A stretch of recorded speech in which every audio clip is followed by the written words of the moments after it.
So in this example, I'm going to demonstrate how to use background image, the background image property, to bring an image into your HTML. So in the body here I have a div tag, and this div will be the container for the image.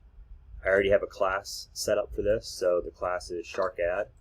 So in my style tag, I'm going to create a class selector for SharkAdd, and then in my curly braces, I'm going to use background dash image colon, and then you add URL, and then in parentheses you're going to find the image you want to add, and brackets is helping me here by finding the path for me, and that with a semicolon. So just doing that alone is not going to bring the image into the web page. You also have to give the web page a width and a height. So this is basically following the rules of box model. So I want to have a width here, so let's say it's 400 pixels, a height of, let's say,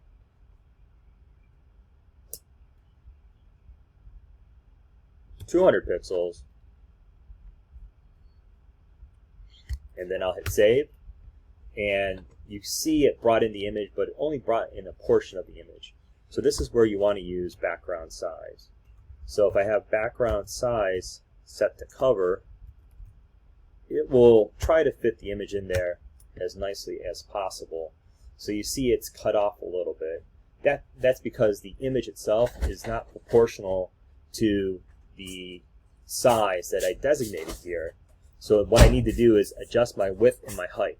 So I'm going to adjust the width, make this a little bit more narrow, let's say 380, hit save, and that looks a little better. I think I might have to adjust my height a little bit too, so I'll make it a little bit taller, make it 220, and there you go, now it's fitting correctly. So even though I'm using cover to make that fit, the proportions still have to be pretty close to what the original image was to ensure I don't cut anything off. So that's using background size cover. If you want to make sure that the image is always the exact size, to demonstrate this, I'll have to make the width and the height bigger. So I'll change, let's say, the width to 800 and the size to, let's say, 350. And then I'll use contain for the background size. So contain fits it in there proportionally, but it also will repeat it automatically if your width or height is bigger than the size of the image itself.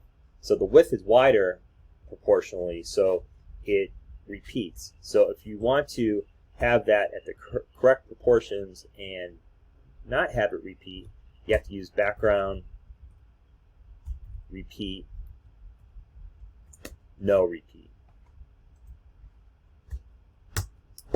And that is the image at the correct proportions of how I want it set up. There is a little bit of extra width there that I didn't get rid of, but it's not repeating because I'm using no repeat.